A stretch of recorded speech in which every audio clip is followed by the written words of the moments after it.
Buonasera, grazie, un attimo, ecco. Benvenuti. Oggi presentiamo questa ricerca sulla famiglia Persico-Licer, storie e legami con Vittorio Veneto. È presente anche la famiglia e quindi siamo molto contenti di ospitarli. Vi presento i due relatori: Fabio Maruti, operatore turistico e culturale, nato a Cremona 1984, lavora in ambito turistico, con particolare riferimento alla valorizzazione turistica di dimore storiche del territorio stesso. Già consigliere comunale, dal 2019 è membro della Commissione Cultura del suo comune. Di origine, oltre che di varie realtà associative, è ricercatore storico locale con attività legate al mondo nobiliare, araldica, arte sacra, musica, tradizioni popolari e ha realizzato testi di materiale divulgativo sempre riferito a queste materie. Franco Giuseppe Gobbato, cavaliere, fresco di nomina cavaliere del Presidente della Repubblica, quindi è una cosa seria. Ecco, classe 1964, ricercatore, storico, scrittore. Nel gennaio del 2019 è stato uno degli 8 ricercatori del Dipartimento Misto Italiani, Sloveni, Croati, Istituto Centro Studi e Ricerche Storiche Silente e Sofino di Pordenone. Questo per indagare sui fatti tragici avvenuti alla fine della Seconda Guerra Mondiale, sappiamo, sul confine orientale. Dal 2011 è socio del Circolo Vittoriese di Ricerche Storiche, per il quale ha tenuto diverse conferenze su ricerche storiche effettuate, l'ultima è questa di oggi. È socio fondatore e presidente dell'associazione culturale Luce nella Storia. Dal 2017 al 2024 è stato nominato dal Comune di Vittorio Veneto referente e consulente del Memoriale dei Cavalieri qui vicino, anzi, dunque sì, è qui vicino, sì, presso il Museo della Battaglia di Vittorio Veneto, e ha al suo attivo una ventina di pubblicazioni. Bene, io vi lascio la parola e... Buonasera, allora inizio dalla fine, perché i ringraziamenti sono di consuetudine alla fine, ma questa così, per abitudine e per non dimenticarci magari delle persone, vorrei iniziare dalla fine. Innanzitutto voglio ringraziare la persona che ha permesso questa ricerca, che è il mio vicino di casa, Alessandro della Libera, che ha trovato parte della documentazione della famiglia Persico, che poi è stata donata alla famiglia stessa. Voglio ringraziare Italo Quadrio per il suo intervento storico genealogico sulla famiglia. Voglio ringraziare Gobbato Ferdinando, mio fratello, per essersi offerto di andare là dove io non riuscivo per motivi di lavoro ad andare. Ringrazio il signor Nosella Nicola, che ha individuato le tombe all'interno del cimitero, perché non è poi così semplice. Quando arriveremo poi vi spiegherò come funziona anche all'interno del cimitero di Ceneda. Ringrazio il dottor Daros Danilo, che ci ha permesso la visita della casa Licer anche oggi, e ringrazio il signor Walter Piccolo, che è il figlio appartenente alla famiglia dei factotum della famiglia Persico, per le notizie che ci ha fornito. Ringrazio per la presenza il conte Ottone Persico-Licer e il figlio Umberto Persico-Licer, che vengono da Castel di Done e sono qui presenti, e ringrazio anche la contessa Loredana Persico-Licer, che è arrivata fin qui da Parigi per assistere alla presentazione di questa conferenza. Iniziamo con la famiglia. La famiglia è un'antica casata nobiliare del patriziato veneziano.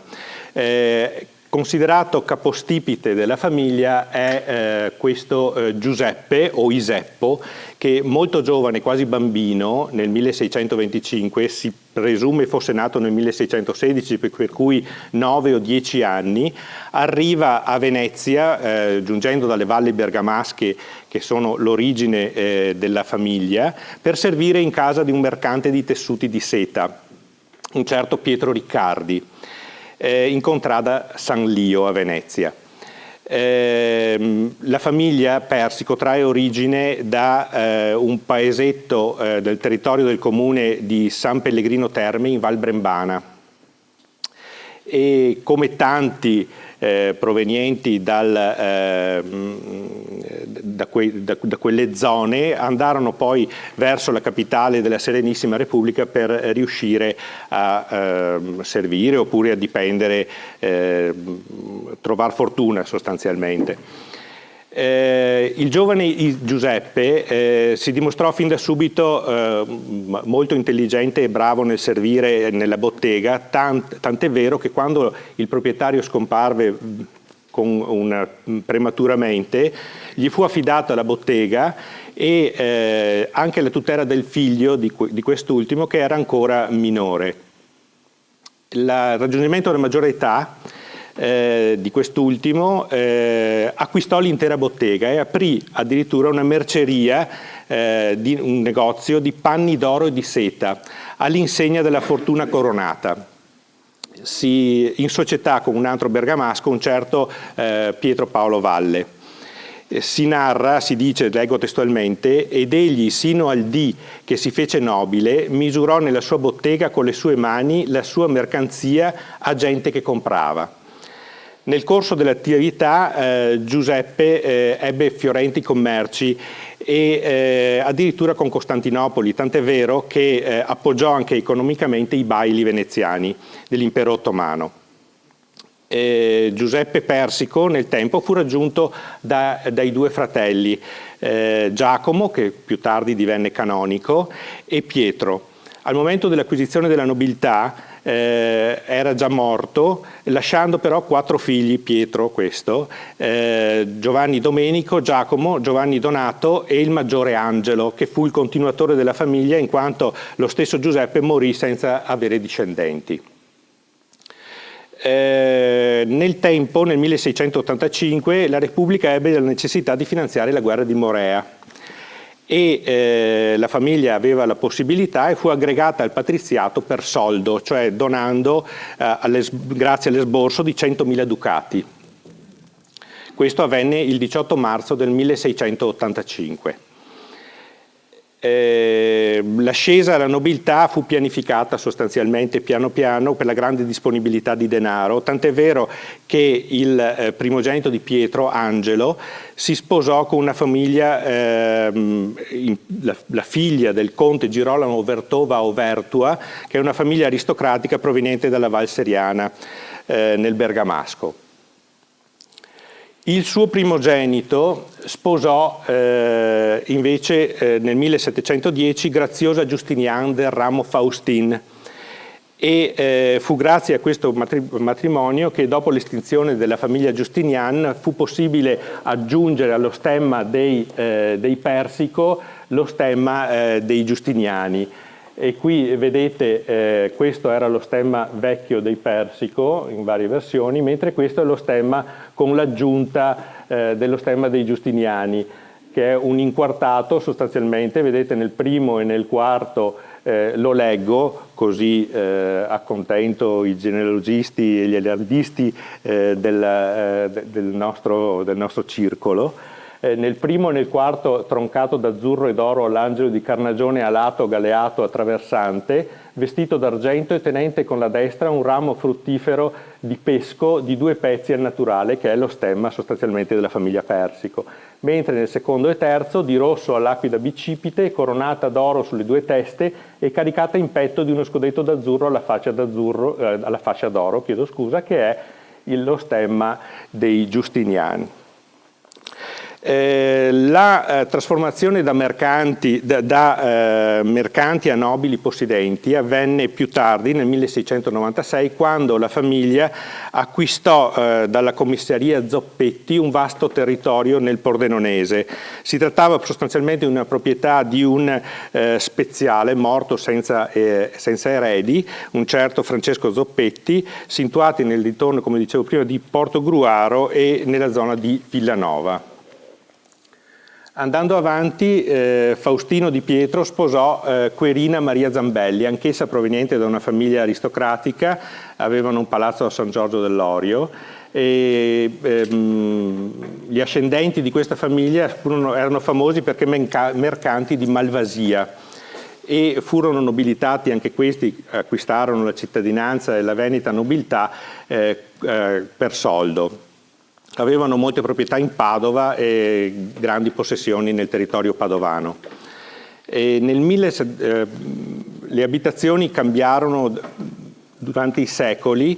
Nel 1740 abitarono a San Lio, poi si spostarono ai Tolentini, per poi spostarsi fino al 1774, per poi spostarsi con il matrimonio di uno dei figli, Pietro Persico, con una nobile Giovannelli, spostarsi nella contrada di Santa Maria Materdomini, sempre a Venezia, e infine a San Polo, a Palazzo Giustinian Persico, a San Tomà, sul Canal Grande. I Giovannelli erano un'altra famiglia aristocratica bergamasca, e arricchitasi con i commerci di panni lana, divenne famosa in grandi importanti città d'Italia e di Europa con questo commercio, e furono innalzati al titolo comitale dal Senato veneziano, e versando sempre la somma di 100.000 ducati, cioè per soldo, furono ascritti anche al patriziato veneziano. Ebbero il titolo di nobili del Regno d'Ungheria, e più tardi furono investiti anche del titolo di conti del Sacro Romano Impero.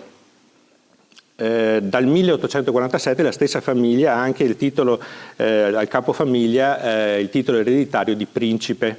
Una curiosità, nel 1966 il principe Carlo Giovannelli sposò Elettra Marconi, la figlia del nostro premio Nobel per la fisica, di cui ricorrono i 150 anni della nascita proprio quest'anno. Fra l'altro vedete qui un particolare, un piccolo portamonete del nobiluomo Pietro Persico del 1775 con la scritta Costantinopoli, segno che la città di Costantinopoli era comunque rimasta all'interno della famiglia in memoria. Facciamo un piccolo excursus sui palazzi. Questo è il palazzo di Venezia, San Tomà, il palazzo Persico. Poi ci sono altri 3 palazzi, il palazzo Persico di Portogruaro, quello di Cavasagra Treviso e quello di Villorba, Lancenigo di Villorba, la Villa Persico. Buonasera a tutti, anche da parte mia. Proseguiamo questa narrazione. Abbiamo intravisto alcune delle proprietà della famiglia Persico, in particolare dal Settecento. Le proprietà della famiglia Persico si ampliano moltissimo in alcune zone. Franco citava in particolare Portogruaro. A Portogruaro i Persico dal Settecento diventano poi fino agli inizi del Novecento fra i più grandi proprietari terrieri, arrivando ad avere fino a 790 ettari di terreno.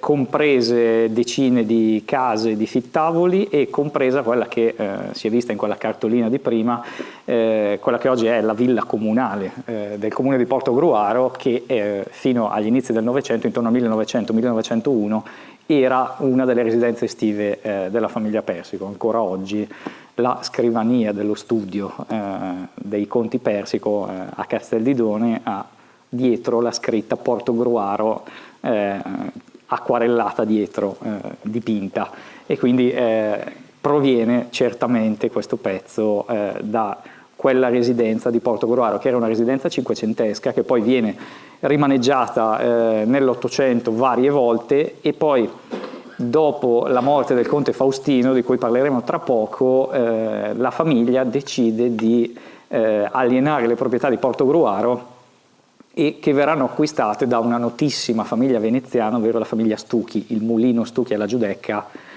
Quella famiglia comprerà tutte le proprietà della famiglia Persico a Portogruaro, e quindi poi parte della fortuna di questa famosissima famiglia di imprenditori veneziani d'adozione ovviamente, proviene dalle proprietà della famiglia Persico. Ma non solo, oltre a diverse località nei dintorni di Portogruaro, in vari periodi storici, ovviamente poi la famiglia, come tutte le famiglie nobili, si era ramificata, e quindi vari membri risiedevano in diverse residenze estive. Il palazzo, Franco appunto ha citato il palazzo Giustinian Persico, che, come dice il nome, arriva da quel matrimonio che è stato citato poco fa, quindi proviene dalla famiglia Giustinian, diverrà la dimora principale della famiglia Persico a partire dal 1816 circa, e quindi poi da allora il palazzo, che è sul Canal Grande nella parrocchia dei Frari, tanto per dare un po' l'indicazione geografica,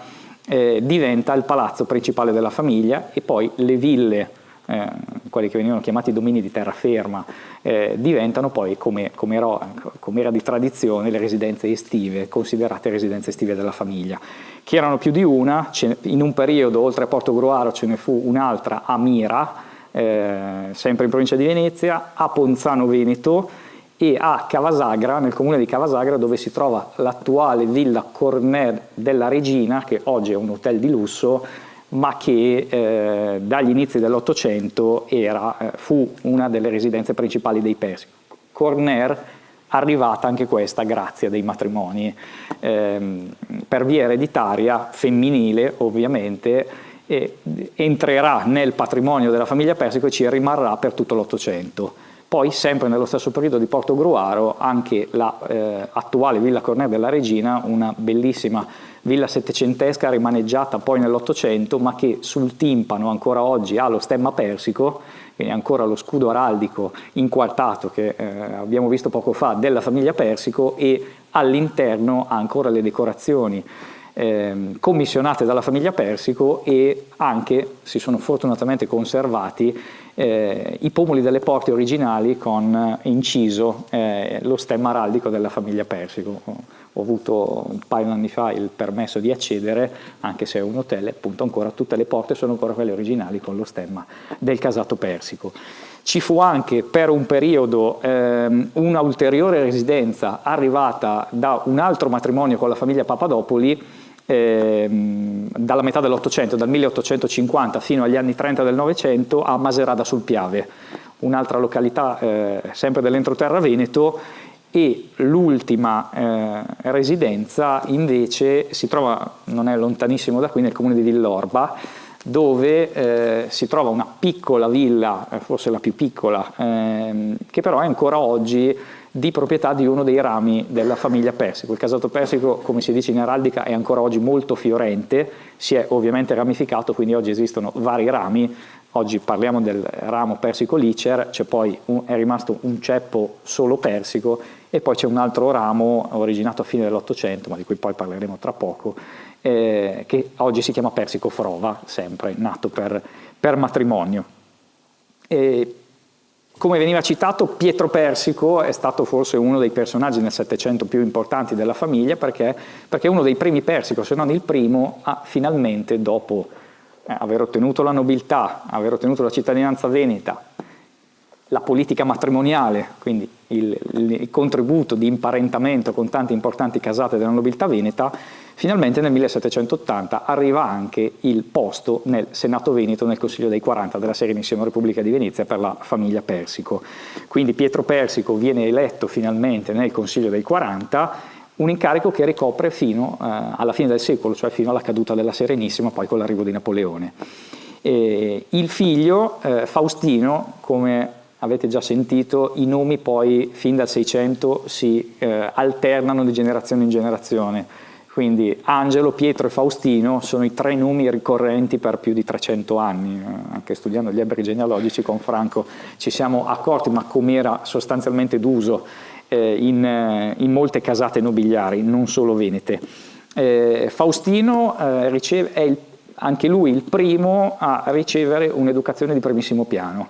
Ha un precettore privato in Palazzo Persico a Venezia, Sebastiano Ciampi,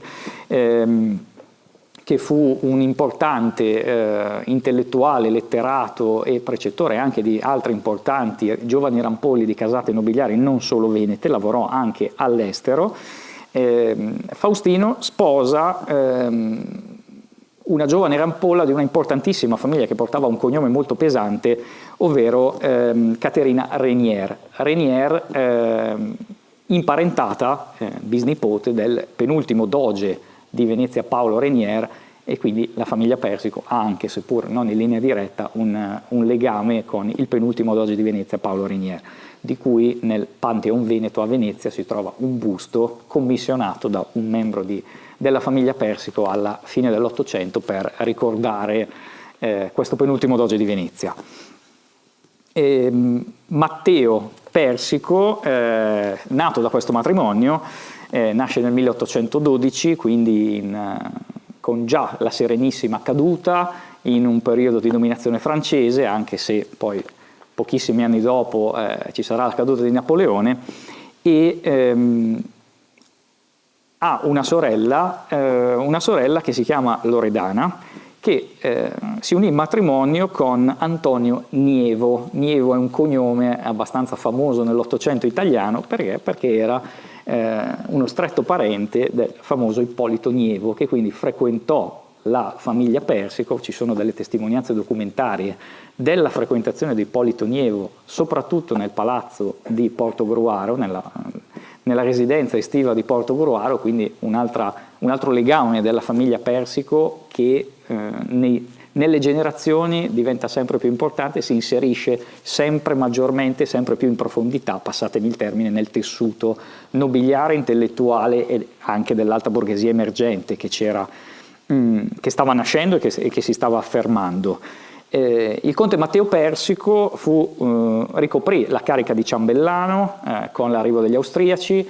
È in quel periodo che la famiglia ottiene la conferma del titolo nobiliare, 1817-18, l'impero austriaco mette mano a tutti i titoli nobiliari della ex Repubblica Serenissima, perché appunto come saprete c'era il patriziato, essendo una repubblica non c'erano i titoli nobiliari classici da monarchia, e quindi c'è una necessità a un certo punto da parte del governo austriaco, da poco arrivato, di mettere mano a questa annosa questione, e quindi moltissimi nobili dell'antica Repubblica vengono confermati nel titolo di conti, oppure in altri gradi, ma una grande fetta appunto viene riconfermata nel titolo comitale.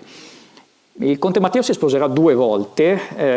Il primo matrimonio è stato con la contessa Sofia Papadopoli.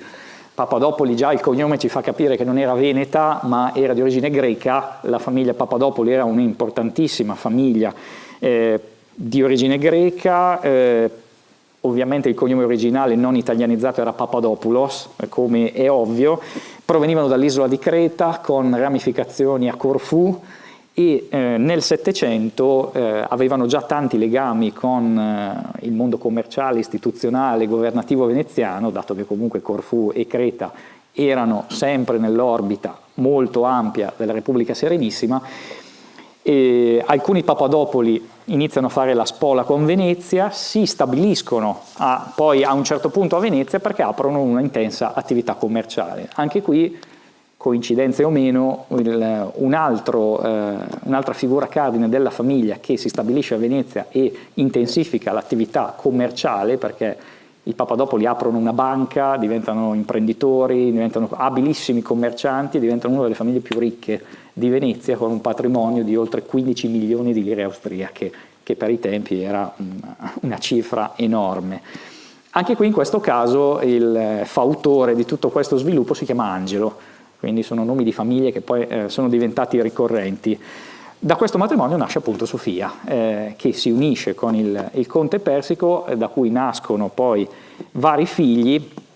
Purtroppo, dando alla luce il terzo figlio, Sofia muore di parto e il conte si risposa con un'altra nobile, sempre veneziana, che è la contessa Albrizzi, Marina Albrizzi, da cui nasceranno 4 figlie femmine, di cui una, ne citiamo solo una, Maria, la contessa Maria Persico, si unisce in matrimonio con un personaggio che diede molto contributo al periodo risorgimentale italiano, ovvero il generale Carlo Mezzacapo. Il generale Carlo Mezzacapo fu una figura militare di carriera che ricoprì le più importanti cariche nell'esercito regio italiano, soprattutto negli anni 1858-59, durante le battaglie soprattutto al sud, quindi fu presente all'assedio di Gaeta per far cadere poi Re Francesco II, Regno delle Due Sicilie, divenne capo di Stato Maggiore, colonnello, divenne generale, quindi fece una carriera veramente importantissima fino alla fine dell'Ottocento. Divenne anche senatore in una delle prime legislature del Regno d'Italia compiuto negli anni Ottanta, e ù davvero una figura importantissima, anche questo imparentato con la famiglia Persico. Anche Matteo Persico in quel periodo si iniziò a staccarsi dagli ideali monarchici e nobiliari e si avvicinò molto di più a quelli liberali e partecipò alle varie rivoluzioni del 48, quindi si staccò, si dimise da ciambellano imperiale, iniziò a far parte di quella parte di nobiltà che vedeva ideali già un po' più moderni e diversi, soprattutto ovviamente per l'epoca. Uno dei figli di Matteo, e qui arriviamo alle immagini che vedete qui, fu Faustino, il conte Faustino Persico, il signore che vedete nell'immagine a sinistra. Il conte Faustino Persico si unì in matrimonio nel 1876 con una nobile, questa volta non veneta ma genovese, ovvero la marchesa Giulia della Chiesa. I Della Chiesa erano già una famiglia importantissima, con un albero genealogico che partiva da prima dell'anno 1000, avevano già avuto dei papi nell'albero genealogico, andiamo indietro nel 1120 circa con Callisto II, ebbero anche poi Innocenzo VII nel 400, quindi una famiglia con veramente un pedigree, passatemi un termine un po' popolare, davvero di primo piano. Con questo matrimonio, quindi, la famiglia della Chiesa si unisce con la famiglia Persico, e qui andiamo già al secolo passato. A un certo punto, grazie appunto a questa unione con questa altra casata, la famiglia Persico si imparenta addirittura con un pontefice. Perché? Perché fratello minore, scusate, della contessa Giulia era Giacomo. Giacomo era uno dei fratelli minori, ce n'erano altri 3, decide di fare una carriera religiosa, nonostante poi i genitori non fossero affatto favorevoli.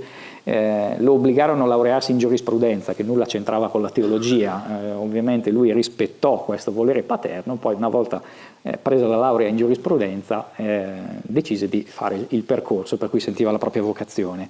Divenne diplomatico della Santa Sede, è descritto dalle fonti come molto abile, fu anche addetto di nunziatura in varie parti d'Europa, e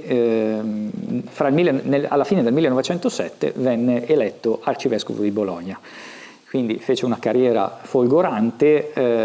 La contessa Giulia, la sorella maggiore, che lo aveva sempre protetto, erano molto molto affezionati, lo furono poi per tutta la vita. Una volta divenuta vedova nell'anno 1900, il conte Faustino purtroppo morì dopo una lunga e terribile malattia nel 1900, si dedicò totalmente alla famiglia e soprattutto a seguire la carriera di questo fratello che insomma stava arrivando in alto. Nel 1914, quasi inaspettatamente, il conclave elesse il fratello della contessa Giulia come Papa Benedetto XV.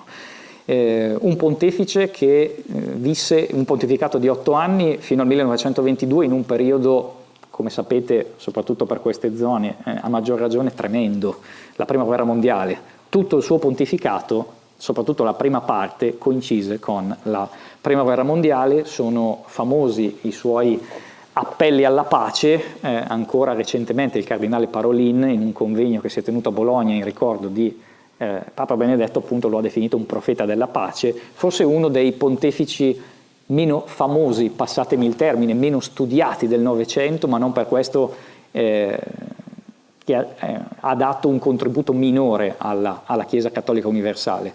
Non dimentichiamo che nel suo periodo ci furono le apparizioni di Fatima, fu lui a promulgare il nuovo codice di diritto canonico che era in attesa da decenni se non da secoli, fu lui a ordinare i primi vescovi non europei di colore, africani e asiatici, fu lui a riallacciare dei rapporti diplomatici che dopo la breccia di Porta Pia, dopo l'avvento del Regno d'Italia, dopo Roma capitale del Regno d'Italia, ovviamente i rapporti diplomatici con molte nazioni, la Santa Sede, si erano interrotti da molti decenni. Fu lui con una grande abilità diplomatica a riallacciare tutti questi rapporti, e quindi è una figura che necessita, anche se negli ultimi anni la situazione è decisamente migliorata, che necessita molto di essere ristudiata e soprattutto riscoperta. Non dimentichiamo anche che Benedetto XVI, Ratzinger, decise di prendere quel nome per omaggiare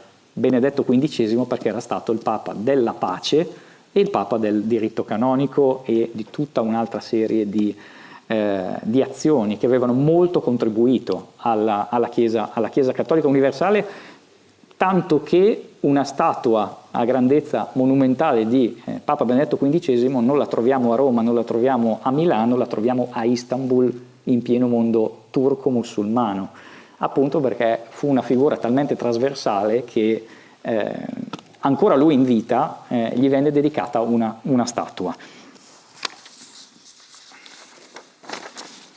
Un'ultima citazione prima di ripassare la parola a Franco è qui vedete la fotografia di destra, vedete il cardinale della Chiesa con il nipote Angelo Persico, e qui vi ho messo alcune fotografie riservate qui la consacrazione vescovile è avvenuta in Cappella Sistina, la consacrazione a cardinale, scusate, è avvenuta in Cappella Sistina da parte del futuro Benedetto XV, e queste sono immagini che provengono dal nostro archivio Persico-Licer dell'incoronazione avvenuta in Cappella Sistina, perché essendoci la prima guerra mondiale in corso, Papa Benedetto decise di rompere con la tradizione e di non effettuare l'incoronazione in San Pietro, appunto data la terribile situazione che c'era in Europa, decise di fare una cerimonia a porte chiuse e molto molto sobria, appunto per una questione di sensibilità nei confronti dell'eccidio, nei confronti dei milioni di morti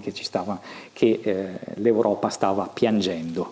Queste sono tutte immagini appunto che provengono dai nostri archivi durante il pontificato, e questa è la contessa Giulia Persico della Chiesa, a destra in preghiera nella villa di Villorba, dove si trovava l'altare domestico dove l'allora cardinale della Chiesa durante i periodi di riposo celebrava la messa quotidiana, e che ancora oggi la famiglia conserva. Un'ultimissima citazione: oltre a un Papa c'è anche un legame, seppure indiretto, della famiglia Persico con un recente beato, il beato Luigi Caburlotto, che ha anche un legame con Vittorio Veneto, perché nell'Ottocento contribuì ad aprire alcune scuole, fondatore della Congregazione delle Figlie di San Giuseppe, è stato beatificato nel 2015 da Papa Francesco a Venezia.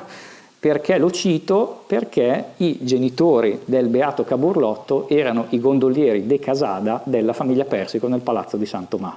La madre era la cuoca dei conti Persico, e quindi lui era cresciuto nel palazzo Persico. Ripasso la parola a Franco. Eccoci qua. Allora, i legami con Vittorio Veneto avvengono per la famiglia Persico con il matrimonio del conte Angelo Persico con la nobildonna Giovanna Licer, chiamata Ginetta, appartenente a una famiglia che era già presente nel territorio vittoriese da un pezzo.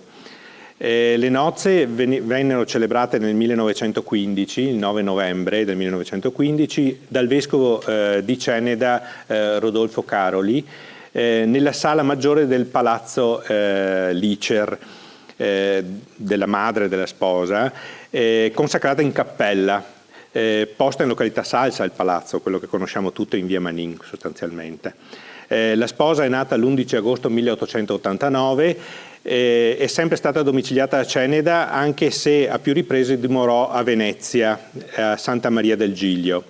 Giovanna Licer è figlia con la sorella Luisa di Edoardo e Paolina Gei, famiglia anche questa della madre che dimorante a Vittorio Veneto. Alcune settimane dopo il matrimonio furono accolti in privato dallo zio, appunto il Santo Padre Benedetto XV, per il suo genetliaco il 21 di novembre. Curiosità, per le nozze il Papa donò alla sposa una croce di diamanti. Qui vedete gli sposi e in una foto fatta proprio a Palazzo Licer, casa Licer, e qui è il Vescovo Caroli, questa è la sorella del Papa e gli sposi. Andando avanti, questo sono gli inviti come si facevano una volta per i matrimoni nelle case aristocratiche. C'è la presentazione e questa è la registrazione fatta in chiesa del matrimonio.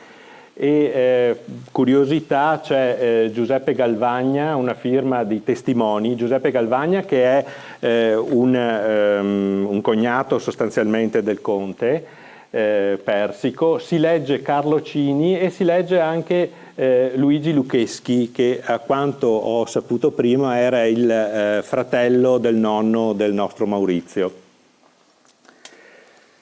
Questa è una foto d'insieme delle nozze Persico, anche qui si vede la sorella del Papa, il nostro vescovo, il vescovo Caroli e i due sposi. Poi ci sono altri personaggi che non siamo riusciti ancora ad individuare precisamente. La famiglia Gei, della madre di Giovanna, era originaria del Cadore. E si era stabilita a Venezia, un certo Francesco Gei era un commerciante e contribuì a crescere le ricchezze della famiglia, sposandosi con la figlia di un consigliere d'appello, un certo Moretti. Lasciò numerosi figli, fu proprio un Francesco che venne ad abitare insieme al fratello Pietro, che è quello che vedete in foto, in Serravalle all'inizio dell'Ottocento. Erano praticamente ricchi commercianti di grani e vini e legnami.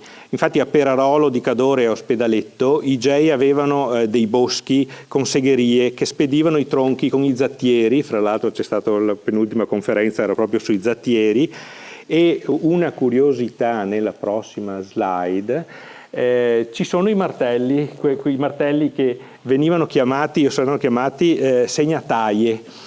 Cioè quando il legname partiva dalla fonte veniva praticamente segnato la proprietà del legname stesso per poi passare attraverso il Piave e arrivare poi a Venezia. E, fra l'altro della famiglia Gei c'è una Paolina che ha sposato un Piamonte, c'è una Giovanna che si sposò in casa Cini e c'è un'altra Antonietta che è maritata a Mozzi.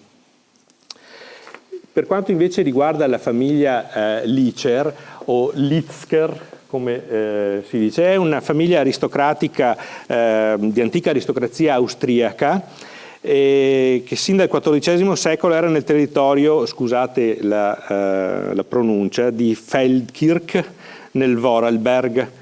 E c'è il primo a comparire un certo Enrico Licer nel 1350 che si unì in matrimonio con una certa Ursula de Rosheim.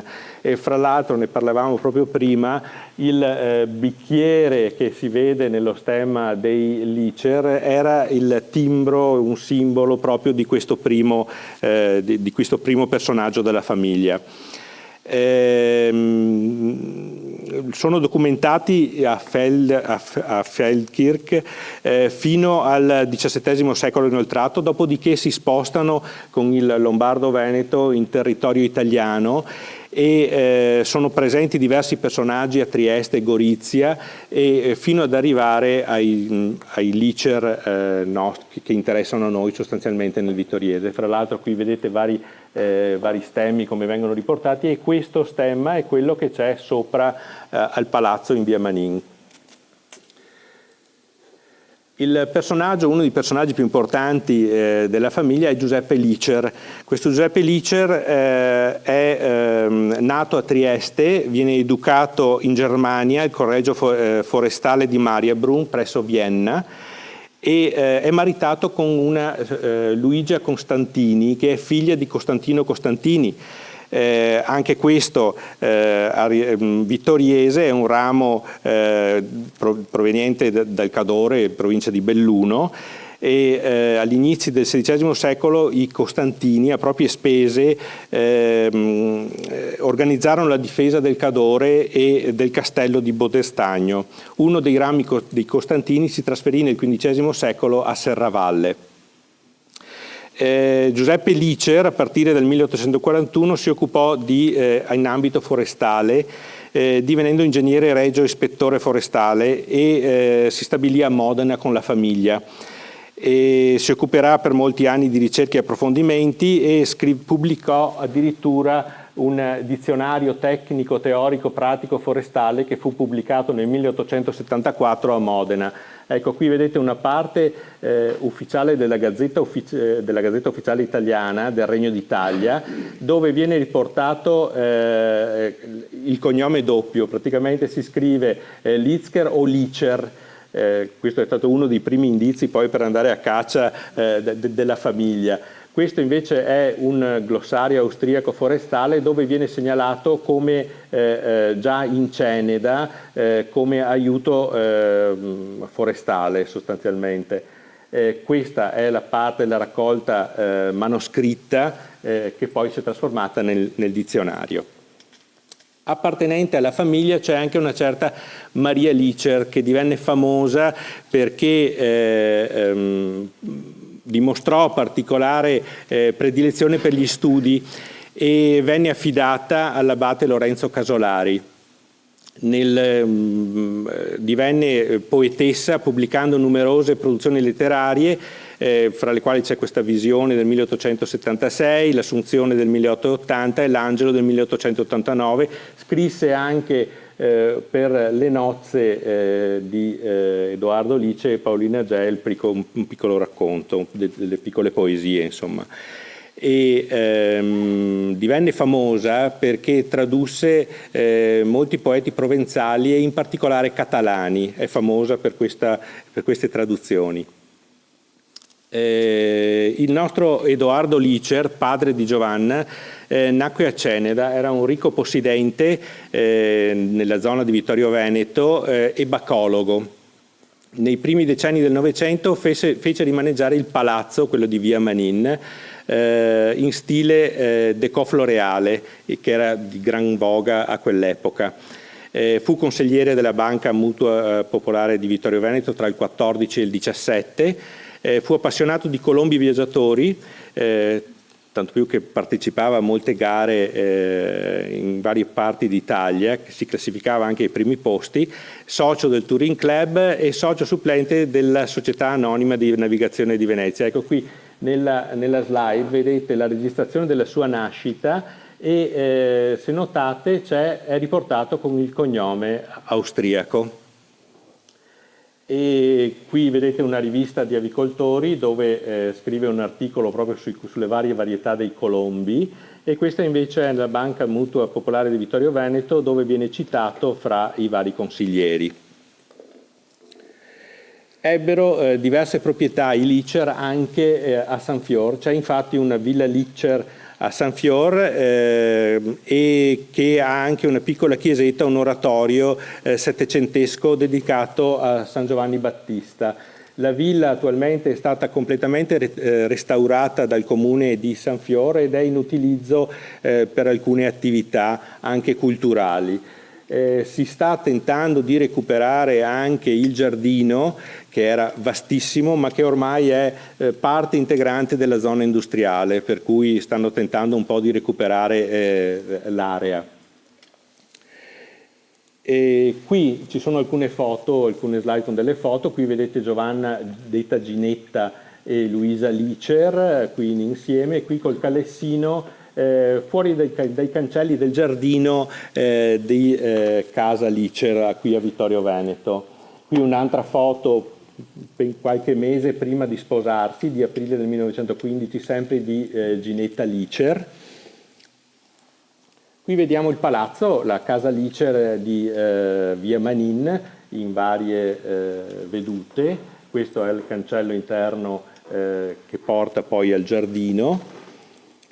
E qui c'è ancora il palazzo e una curiosità, questa palazzina che vedete qui in fondo, che era in uso praticamente un stabile di colombaia o attrezzi, fino agli primi decenni del 1900 fu anche chiesetta di famiglia, e è interessante come poi nel tempo sia stata invece utilizzata in altro modo.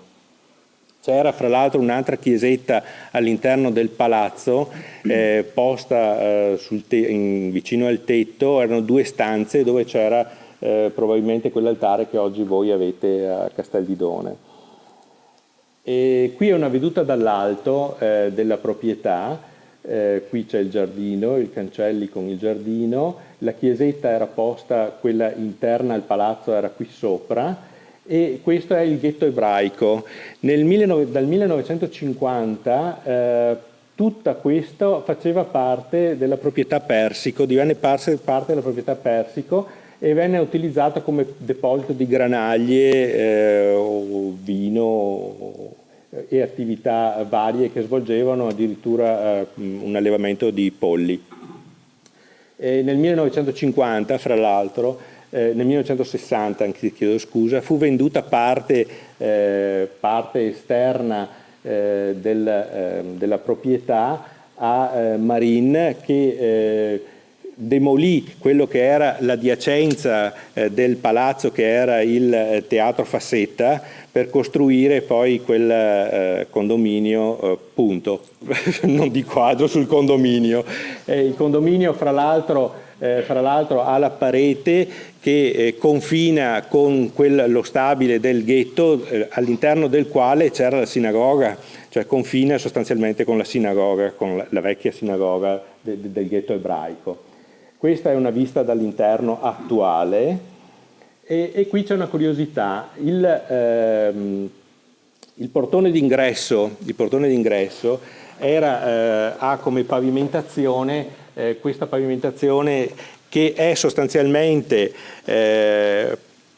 credo, l'unica rimanenza, l'ultima parte del pavimento della chiesa di Santa Lucia di Venezia, che fu demolita nel 1861 per far spazio all'omonima stazione ferroviaria. Il conte volle portare il pavimento e farne il pavimento d'entrata del palazzo. Questa è, fra l'altro, c'è un ricordo che durante, almeno una volta all'anno, veniva aperta la chiesetta quella che vedevamo prima, un racconto dei bambini di allora che ormai sono anziani, e la contessa a fine della messa, che offriva alla popolazione, che veniva fatta con la popolazione, offriva la cioccolata a tutti i bambini. E particolare curioso, queste sono le scatole della cioccolata che arrivavano a casa Persico in quegli anni, con lo stemma papale, e arrivava dalla Francia. Altra curiosità, qui abbiamo il primogenito della famiglia, Giacomo Persico, che sopra un cavallo, e qui in bicicletta, sempre qui a Vittorio. Qui abbiamo i fratelli Persico in automobile, sempre davanti ai cancelli, e qui la tomba Licer che qui a Vittorio Veneto. Un'altra piccola curiosità che è saltata fuori: per individuare le tombe che oggi non sono riusciti i conti a trovare, le tombe di famiglia Cenera, c'era un modo particolare a quegli anni, cioè si diceva la linea di sera nord-sud, le tombe sotto l'atrio del tempietto, la linea mezzodì da est a ovest, le tombe angolo nord-est, cioè era complesso, non c'erano i numeri, dire il numero tal dei tali. E questa poi è la carta intestata, ciò che rimane della carta intestata dell'azienda agricola Licer Persico, che aveva sede qui a Vittorio. Abbiamo visto le immagini del matrimonio, quindi della nascita di questo ramo della famiglia Persico, poi divenuto Persico Licer. Al termine della conferenza abbiamo anche portato la foto originale di matrimonio, per cui se la volete vedere da vicino abbiamo portato un paio di cosette dai nostri archivi. Questi sono appunto le immaginette dei sacramenti, prime comunioni e cresime, dei 4 figli nati da questo matrimonio. Tra l'altro a questo matrimonio parteciparono moltissimi nobili, stamattina mi sono ricontrollato l'elenco degli invitati e c'erano tutte le grandi famiglie della nobiltà veneta, i Giustiniani, i Papadopoli, i Nani Mocenigo, i Brandolini, i Venier, la famiglia Tiepolo Passi, la famiglia Cini, tutti i grandi nomi della nobiltà veneta della provincia di Treviso. C'è anche l'elenco dei doni di nozze, quindi il nobile Luigi Luceschi donò un vassoio antico d'argento, quindi abbiamo anche questa piccola curiosità, tra parentesi.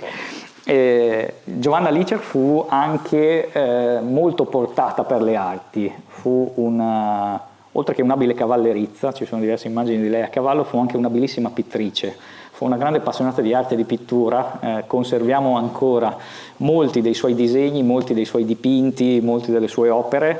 Entrambe le sorelle Licer studiarono musica per violino, canto e pianoforte, quindi ci sono moltissimi spartiti, e appunto, come vi dicevo, da questo matrimonio vennero 4 figli. Il primogenito, il conte Giacomo, nato nel 1917, nel 1918, l'anno dopo, la contessa Paola, nel 1919 la contessa Maria Loredana e nel 1923 l'ultimogenito, il conte Edoardo.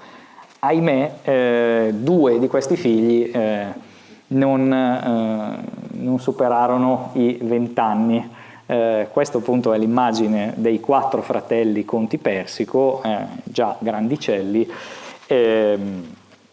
Purtroppo il conte Giacomo morì nel 1941 durante la seconda guerra mondiale in Croazia a causa di un incidente, e la contessa Maria Loredana morì nel 1940 appena ventenne di setticemia, quindi a causa purtroppo di un male che allora non era molto curabile. Ma è utile fare un breve approfondimento sul conte Giacomo, che è una figura, è anche la figura che ha dato lo spunto a questa conferenza. Ecco, scusate questo passaggio, ma ho voluto essere io a parlare di del conte Giacomo Persico, perché è la figura che ci ha permesso, è il nostro legame sostanzialmente, perché la documentazione che è stata trovata riguardava delle lettere che il conte Giacomo scrisse, direi qualche giorno prima di avere l'incidente e di morire dalla Jugoslavia alla madre.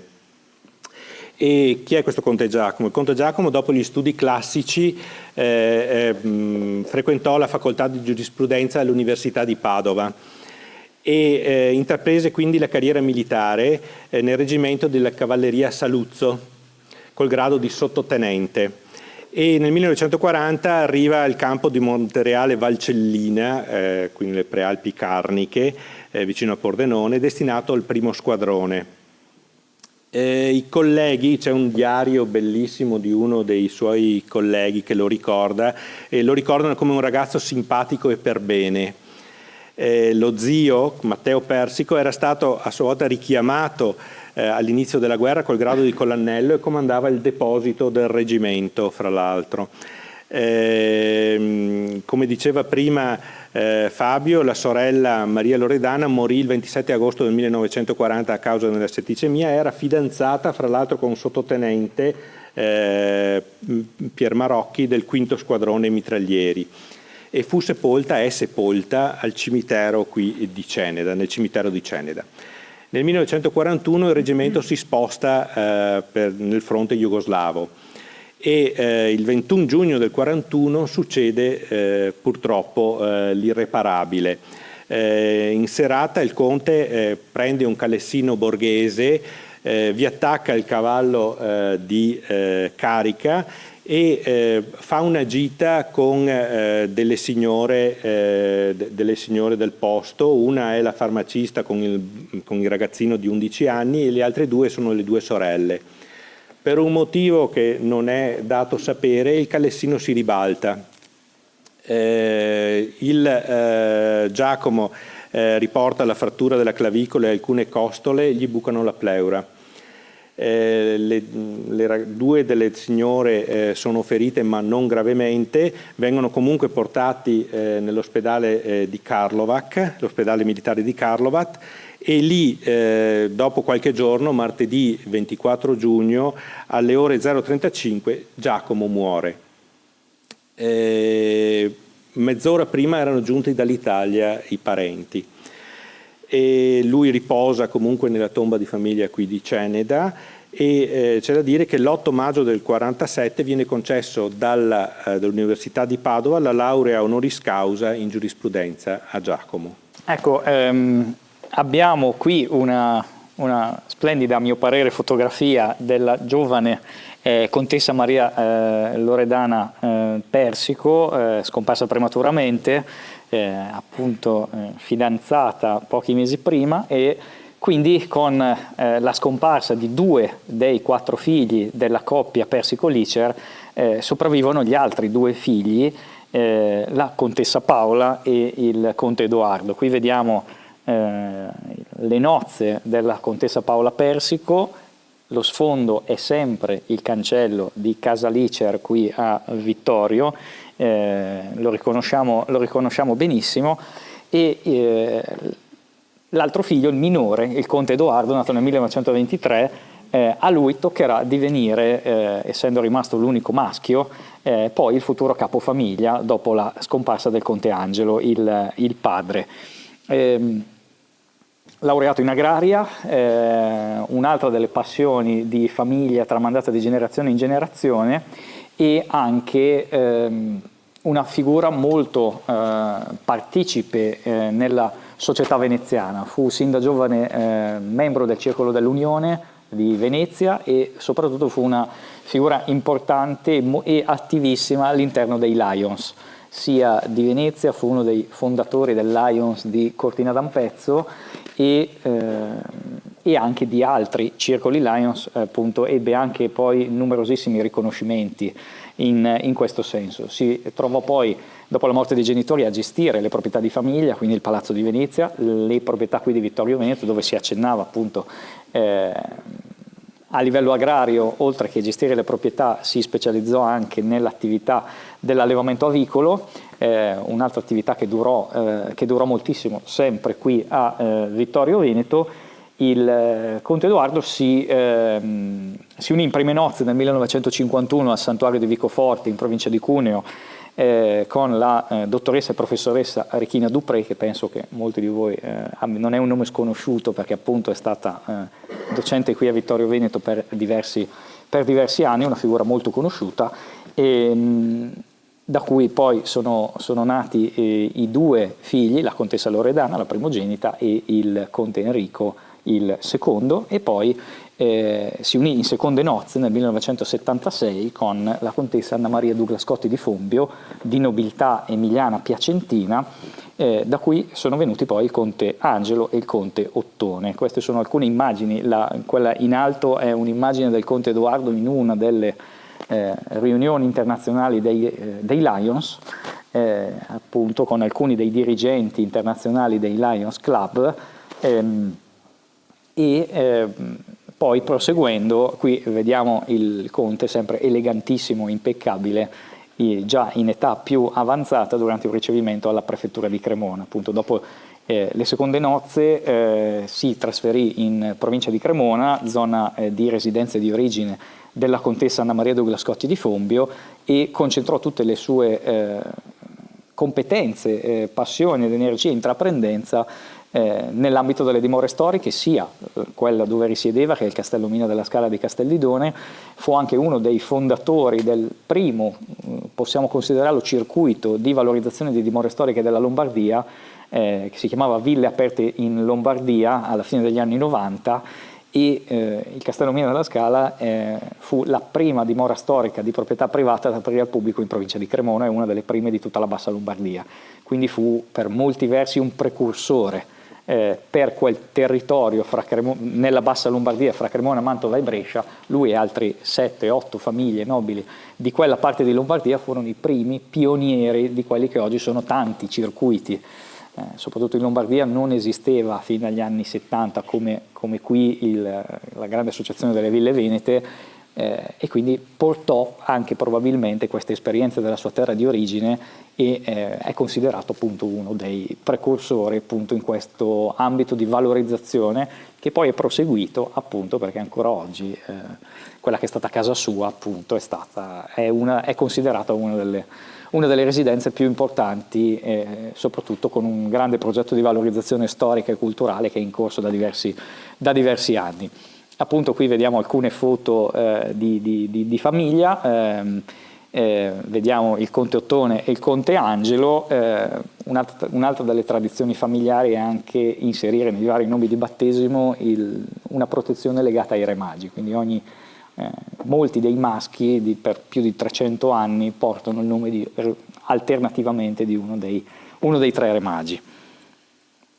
Qui vediamo l'ultima generazione, la più giovane di tutte, che porta il cognome Persico-Licer. A destra è presente qui in sala il conte Umberto, e a sinistra la contessa Carlotta Persico-Grignon, appunto figlia di Enrico Persico-Licer. Non mi dilungo oltre, se no direi di lasciare spazio alle domande, che sì. Curiosità, qualsiasi cosa.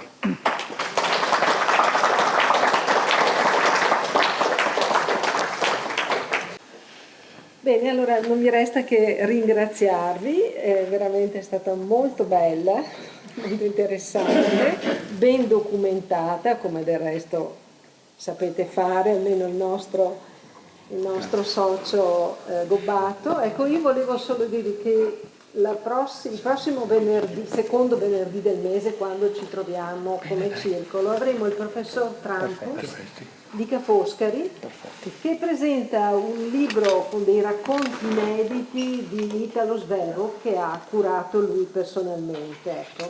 E c'è qualcosa che riguarda anche Vittorio Veneto, quindi lo ospitiamo il secondo venerdì di novembre qui alle 5:30. Ringrazio tutti per essere stati presenti e soprattutto i nostri relatori. Grazie.